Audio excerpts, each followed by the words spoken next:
Hello everyone. In our this video, we will be trying to understand the imperfection in defects in solid.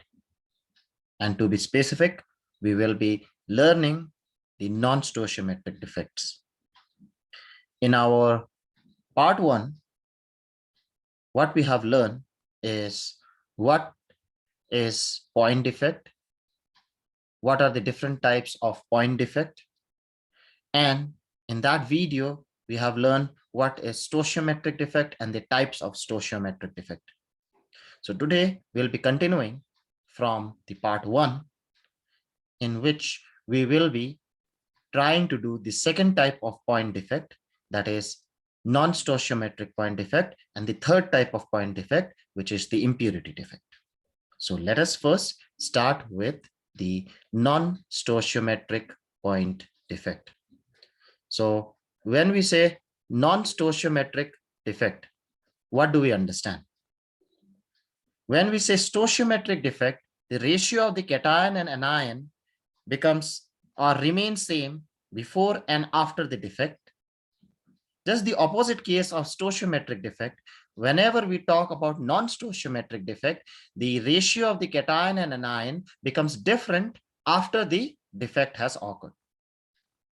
Okay, so that means the ratio will not remain same as it is indicated by the ideal chemical formula. So if it happens that after the defect, the ratio of cations and anions becomes different than what it is indicated by the ideal chemical formula, that is the stoichiometry of the compound changes, then such type of defects are known as non-stoichiometric defect. Now, this defect results in either excess of metal atoms or excess of non-metal atoms. So as we know that whenever we talk about ionic solids, the cations are formed by the metals and the anions are formed by the non-metals. Cations actually are formed by metals because metals can give electron very easily, and anions forms non-metals because they can accept electron very easily. So when the ratio becomes ratio changes after the defect, it becomes non-stoichiometric. So what will happen is either metal becomes more in the system after the defect or non-metal becomes more in the system after the defect. In simple word, either cation will become more or anion becomes more. So that's why non-stoichiometric defect is classified into two categories. We called them metal excess defect, in which the cation remains actually more, and the another case is metal deficiency defect or non-metal excess defect, where the metal or the cation becomes less and anion becomes more. So first, let us try to see the metal excess defect. So metal excess defect can occur in two ways. Either we have an anion vacancy, either we take out one anion from the crystal so that the cation becomes more or the metal becomes more, or either we incorporate one more metal ion or cation into the crystal lattice in the voids, okay, which makes the metal excess again. So let us take the first case, that is by anion vacancy. So in this case, what we'll be going to do is we'll be taking out one anion from the crystal lattice. As a result, the cation becomes more or the metal becomes excess in the system. But try to understand that when cation becomes more in the system, when metal becomes excess, obviously it makes the system electrically charged. It will become positively charged. How the electrical neutrality is maintained by the system, that we are trying to understand, okay, by taking this particular anion vacancy and an example of sodium chloride. Okay, so let us try to see. A negative ion will be missing from its lattice site. So that is what we mean by anion vacancy, leaving a hole, okay, that is vacancy, which is occupied by an electron. So what will happen is, if the anion, which you can see in the figure, will be coming out of the lattice. So as a result, now cation becomes more, metal becomes more. So there will be anion vacancy. So anion will be less in the system, metal will be more, or cation will be more. But the problem is the electrical neutrality is not maintained. So that electric balance is maintained by an extra electron which comes into that particular position in that anion vacancy and get trapped. Now the question is from where this electron arises. Okay, the sites where this electron is trapped, okay, is we call them F centers. Remember that. And F stands for the German word Farbe, which means color. Okay, so basically it means coloring center or Farbe Center, okay, in German, which means coloring center. Now, again, the most important question is how do we get this electron over here? So to understand that, let us take an example of NaCl. Just imagine that if this crystal is of NaCl crystal and the negative one is Cl minus and the positive ion is Na plus. So what will happen is if I take this particular crystal and heat it in atmosphere of sodium vapors, okay, and when I do that, what will happen is the excess of sodium will deposit on the surface of this NaCl crystal. Now what will happen is once that sodium from the sodium vapors deposit on the surface of the crystal, then the Cl minus, any Cl minus, slowly diffuses out of the crystal, which combines with that Na, which is deposited on the surface. That Na, obviously, since it is a metal, have very low ionization enthalpy, and on top we are heating it, easily lose electron and convert into Na plus, so that Na in the layer, okay, in the layer of the sodium chloride crystal will lose electron to become Na plus, and the chloride ion which has diffused out will combine with it to give you sodium chloride. But in the process, the sodium has lost one electron. So that electron, to maintain the electrical balance of the system, again diffuse back into the system and gets trapped in the anion vacancy. So that electron, we called it as F centers. Okay. So when we say F centers, try to understand that F centers are nothing but those anionic sites which are actually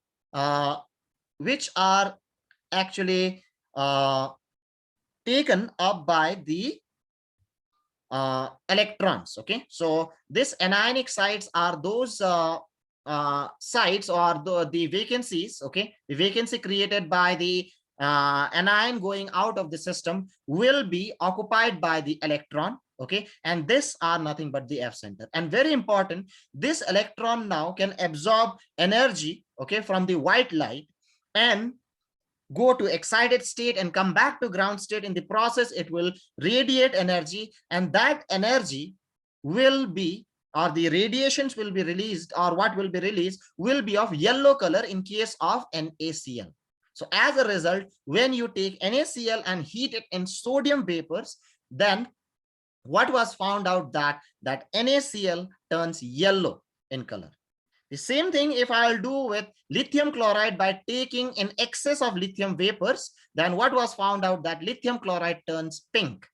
And the same thing if I try to do with potassium chloride in excess of potassium vapor, then what was found out that potassium chloride turns violet. Remember that all of these salts are white, but they change into different color. Okay, so remember that the basic reason for the color of ionic solid is F centers, okay, in them, and that results because of metal excess defect.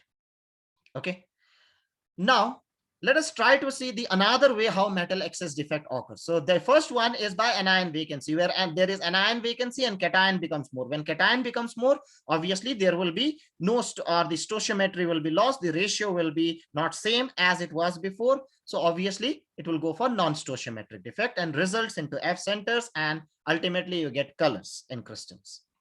Now let us try to see the same metal excess defect, but not by anion vacancy, but by the presence of extra cation in the interstitium. So what will happen if in the voids you have extra cation?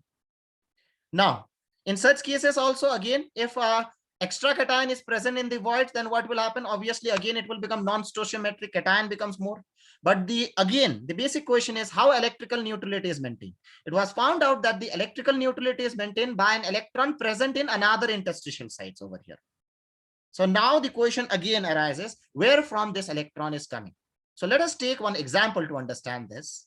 If we take zinc oxide and heat it, okay, it loses oxygen reversibly. Okay, zinc oxide gives you Zn2 plus, half O2 and 2 electron. So it loses oxygen reversibly in the process. Okay, if I'll show you zinc oxide crystal, it will be something like this: Zn2 plus O2 minus, Zn2 plus O2 minus. So if I heat it, let's say one molecule of Zn or zinc oxide goes off. Okay, so zinc oxide, we are heating it. So it converts into Zn2 plus, half oxygen, and obviously releases 2 electrons. This oxide converts into oxygen and goes actually or escapes.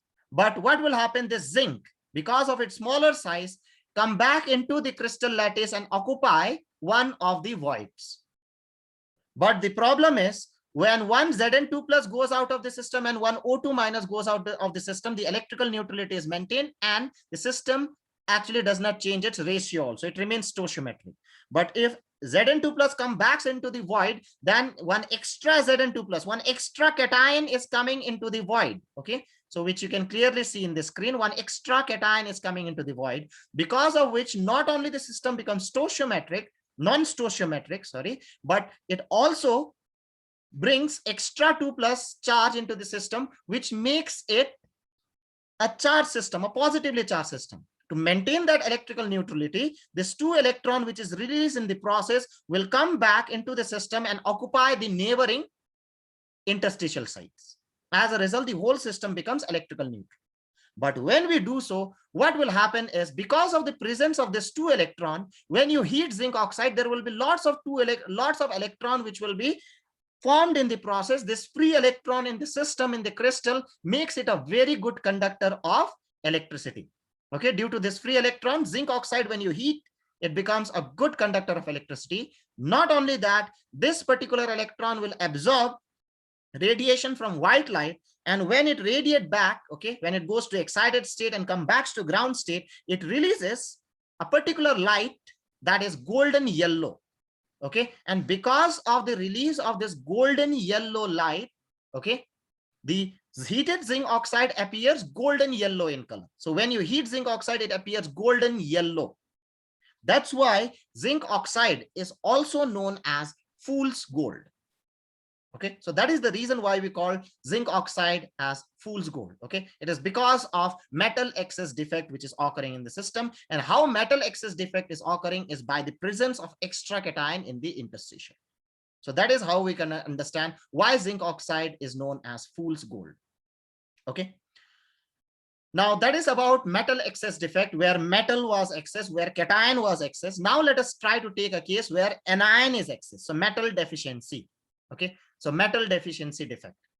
So in such case, what will happen is, you can see in the screen, okay, we have A plus B minus, A plus B minus, B minus A plus. See, one cation is missing, so it creates a vacancy. One cation is missing, now cation becomes deficient, metal becomes deficient, so non-metal becomes excess. But the problem again arises, if a cation goes out of the system, a positive charge is going out of the system. If positive charge is going out of the system, what will happen? It will make the system negative. The system as a whole become negatively charged. How the electrical neutrality is maintained? That's why whenever we say metal deficiency defect, this kind of defect occurs only if the metal shows variable valency, where the metal can change its valency to higher oxidation state or higher valencies. Okay, and that can be only done by transition metals, because transition metal can show variable oxidation states. Always remember that. Okay, that is one of the characteristics of transition metal. Okay, so in such cases, what will happen is, if one cation, one A plus will go off, so it will take one positive charge along with it. So to maintain the electrical neutrality, one of the neighboring cation or one of the cation, okay, which is present in other lattice point, will change its oxidation state from A plus to A2 plus. So now it will have 2 plus charge, which will balance the charge of the cation which has gone out of the system. As a result, the charge will remain neutral, but the system as a whole becomes non-stoichiometric because obviously one A has gone out, one A plus has gone out. So the extra positive charge may be balanced by, so this is positive charge, okay, or the negative charge you can say, because the system becomes negative charge, may be balanced by the metal ion acquiring two charges instead of one. So the extra negative which you'll have in the system because of this cation going out of the system will be balanced by one of the metal ion which is acquiring two charges, which you can see in the screen, instead of one. Okay. Example of such crystals will be FeO, FeS, NiO, which will show this kind of defect. Okay. And why they show this kind of defect? Because they are transition metal. You can clearly see iron, nickel. Okay. So all this type of oxides will, or solids will show metal deficiency, which have transition metal. And why transition metal? As I have told you, because it shows variable valency. That is very must in case of metal deficiency defect. So that is how we can understand what is non-stoichiometric defect. So non-stoichiometric defect is basically of two types: metal excess and metal deficiency. Metal excess can occur in two ways: by anion vacancy and by presence of extra cation in the interstices. So that is how we can understand what is non-stoichiometric defect is. So now let us try to go for the third type of point defect, which we call as impurity defect. By the name itself, okay, when we say impurity defect, it is nothing but a type of defect where a foreign atom, atom which is not supposed to be present in the system, replaces either the host atom, the particle, atom, molecule, or ion, whatever it is present, will replace it from its position or will go into the voids. So some new particle, some foreign particle, some impurity, which we can say, okay, will come into the crystal and replace it. Now, if it happens that the particular atom which we are bringing replaces the host atom, okay, replaces the atom which is already there, okay, which is supposed to be there, and an impurity replaces it, such type of solid solution which you get, such type of lattice which you get is known as substitutional solid solution. If it happens that a particle replaces another particle from its lattice side, an impurity replaces a particle from its lattice side. But if it happens that the foreign atom or the impurity which we are adding goes into the void, the type of lattice which you get is known as an interstitial solid solution. Okay, where it is going into the voids. So depending upon whether it replaces it or whether it goes into the void. If it replaces it, we call it substitutional solid solution. If it goes into the void, we call it interstitial solid solution.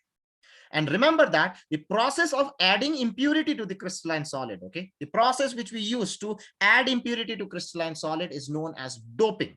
So doping is a process of adding the impurity to a crystalline solid so that we can change its property. Remember that various properties of crystalline solid, from taking air to its from its hardness, okay, from its physical property, from its electrical property, okay, many properties can be changed. Why? Actually by doing this doping. Okay, so one of the example which we are taking is of semiconductor, where we use this doping technique to increase the electrical conductivity of the solid. So let us try to take this example. So that is what is written in the last line. The electrical conductivity of semiconductor is increased by adding impurity. Now, when I say semiconductor basically are of two types depending upon what kind of impurity we add. Now, there are two basic semiconductors which we have, that is silicon and germanium. They are group 14 element with valency of 4. Remember that. Now, the type of impurity which we add is specific. We cannot add whatever impurity we want. We have two types of impurity which we can add. Either we can add group 15 element as impurity, which has a more valency than the semiconductor, that is silicon and germanium, which has a valency of 4, or we can add group 13, which has less valency compared to group 14 or the semiconductor. So what will happen if we add these two types of impurity? So let us first add electron rich impurities, okay, group 15, which have a valency of 5. Now, what are group 15 elements? There are 5 group 15 elements: nitrogen, phosphorus, arsenic, antimony, and bismuth. So if I add this, okay, phosphorus or arsenic, which is very common, okay, so just see this. This is the crystal, pure crystal or perfect crystal of silicon, okay, where the silicon atom is sharing electron with each other. It can form 4 bonds. You can see, you take one silicon atom, it forms 4 bonds. You can see 1, 2, 3, and 4, sharing of electron. They are sharing one electron. So one electron, one silicon gives 4 electrons. So it shares with other 4 silicon, forming 4 bonds. But to this particular perfect crystal, if we add an impurity, we are adding arsenic, which is group 15, phosphorus, arsenic, antimony. Okay. So arsenic or phosphorus, you can add. This particular system has 5 valence electron. So you can clearly see this also, arsenic also form 4 bond, 1, 2, 3, 4, by sharing 4 of its electron. But since arsenic has 5 valence electron, 1 electron will remain extra, which you can see, which is written as mobile electron. Now, because of this free electron, what will happen? Obviously, when you have free electron in the system, the electrical conductivity of the system will increase. As a result, if you see perfect silicon crystal, and if you see the N-type crystal where we have added impurity, which is electron-rich impurity, which is group 15, then it was found out that it contains more free electron. When free electron will be there, what will happen is it will start conducting better than what it was doing when it was pure silicon crystal. As a result of which, the conductivity of the arsenic dope or group 15 doped silicon will increase. And since the the electrical conductance is because of this free electron, which we call as negative electron, right? Electrons are negatively charged. That's why we use this particular term N. Okay, we are using that word or that letter N type.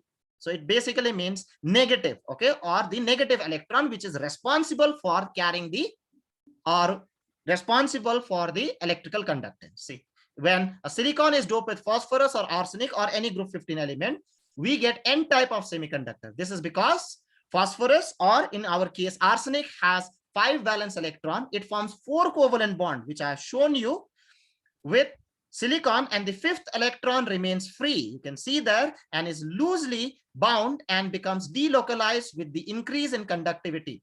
Okay, which increases the conductivity of silicon or germanium. You can take germanium also. This gives rise to N-type semiconductor. Why? Because current is carried by the electron, negative electron. So N-type. Now, similarly, if we try to dope group 13 elements, okay, we get a P-type semiconductor. Now, why do we call it P-type? You again take this silicon, perfect crystal, then you take this, okay, where you have doped a group 13 element, boron or aluminium. So when we dope it, what will happen is this particular, you can see boron now is group 13. Group 13 means what are the elements? Boron, aluminium, indium, gallium, thallium. Okay. Now you try to understand, if you take boron, which is having 3 valence electron, it can form only 3 bonds. So you can see 1, 2, and 3. The 4th one, it cannot form. Only silicon is donating. It cannot donate. Why? Because it does not have it. As a result, the place where you don't have that electron now is known as an electron vacancy, an electron hole, or we call it a positive hole. Why do we call it positive hole? Try to understand. Let's say if I put a potential difference, okay, in this particular system, plus and minus. Okay, so if I put plus this side and minus this side, what will happen is the electron will start moving towards the obviously positive electrode or a positive plate or positive end. As a result of which, what will happen is the electron from the neighboring will jump here. Okay, it will try to go towards the positive. So an electron from the neighboring actually bond can jump here. So when it jumps here, what will happen? Now this can form a bond. But this electron, when it jumps here, what will happen over here? Is it not? It will create a vacancy there. Is it not? It will create a hole over there. So remember that wherever the electron will move, it will create a positive hole in the opposite direction. So it feels like if the electron is moving towards the left, then the positive hole will move towards the right. So if electron moves towards the positively charged plate, then the hole, it feels like it is moving towards the negatively charged plate. Since the hole is getting towards the negatively charged plate, so anything that is going towards negatively charged plate, attracted towards negatively charged plate, must be positive. That's why we call it a positive hole. Okay, so let us try to see. When silicon is doped with gallium, okay, group 13 element, which contain 3, or indium or aluminium, or you can take boron, okay, which contain 3 valence electron. The place where the 4th valence electron is missing is called electron hole or electron vacancy, or we call it positive hole. An electron from neighboring atom can fill and come and fill the hole, as I've actually told you, it can come and fill this, but in doing so, it will leave a hole over here in its original position. Okay. If it happens that if it appear, if would appear that the electron hole has moved in direction opposite to that electron that is filled, is it not? The electron is moving in this direction, the hole is moving in the opposite direction. In the presence of electric field, electron would move towards the positively charged plate. If I put an electric field positive and negative, electron will move towards positive. So the electron hole will move towards the negative. Okay. So that is why we call it a positive hole. And that's why we call it a p-type semiconductor. So the very important thing which you need to understand is if silicon is doped, or if semiconductors are doped with group 15 element as impurity, you get n-type, and if they are doped with group 13 element as impurity, you get p-type semiconductors. Okay, so that is what you must understand, and that is what is the application of doping. Okay, that is the application of impurity defect, which can really change the electrical conductivity of semiconductors. So that is how we can understand what are defects, what are the different kinds of defects, what is stoichiometric, what is non-stoichiometric, what is impurity defect, what are the different types of defect, in which condition they occur. Okay, so all these things we can understand in a proper way. So thank you, everyone.